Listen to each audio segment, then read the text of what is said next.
So I think that what will happen is that we will have slower growth in population, slower growth in the economy, but still enough growth in those sectors in order to trigger a climate crisis. The reason why the population is going to grow slowly is that women are going to choose to have fewer children. They will choose a career rather than having children.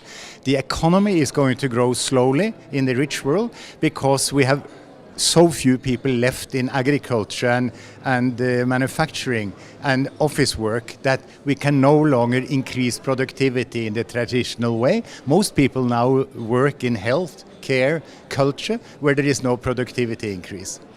As a sum, the population won't grow as fast as it did before, and the economy will not grow as fast as it did before.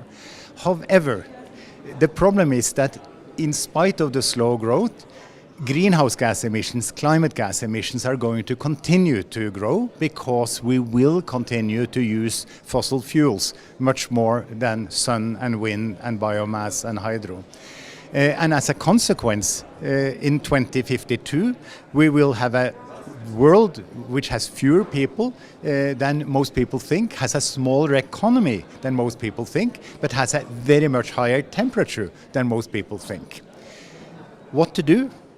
There is actually only one very simple thing to do, and that is to stop using coal, oil and gas. Because 70 to 80% of all the greenhouse gas emissions that end in the atmosphere come from us using coal for producing electricity, oil for running our cars, and oil and gas for heating and cooling our homes. So if we just stopped doing that, this will solve the whole climate problem. And this is fully doable. It means that instead of building new coal, oil and gas activity, we will build solar panels and windmills and hydroelectric farms. Instead of letting people buy new fossil cars, we ask them to buy electric cars, and instead of heating their homes with oil and gas, we ask them to heat with electricity and heat pumps.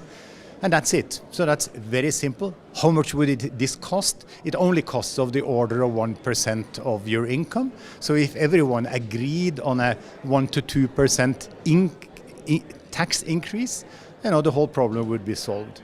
Do I think that human beings in the West are going to accept the tax increase? My answer is no. And as a consequence, I think that we are going to run into self-created problems by 2052. Stop using coal, oil and gas. And this is of course resisted very heavily by those that live from producing coal, oil and gas, and those people that own those companies and mines and car factories. So what you need to do in many ways is that you have to compensate those people that work and own those things for closing down, and then start to build the new society, which is a renewable society, electric car society, electric heating and cooling society.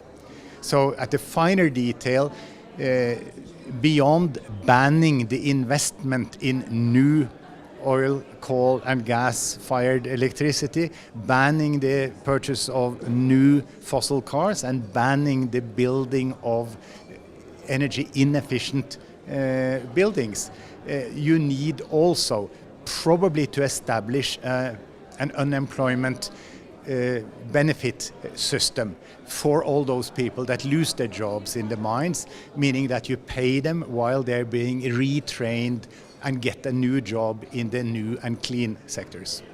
So why doesn't this happen by itself?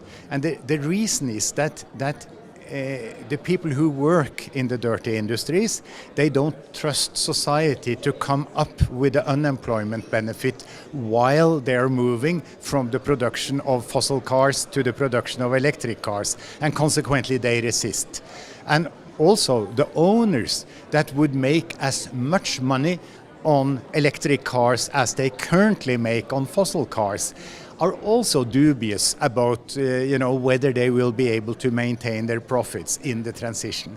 So the reason is that this is so difficult is both that the owners and the workers in the dirty industries don't believe that the rest of society, which is the vast majority, is going to compensate them for the shift, and consequently they resist the shift.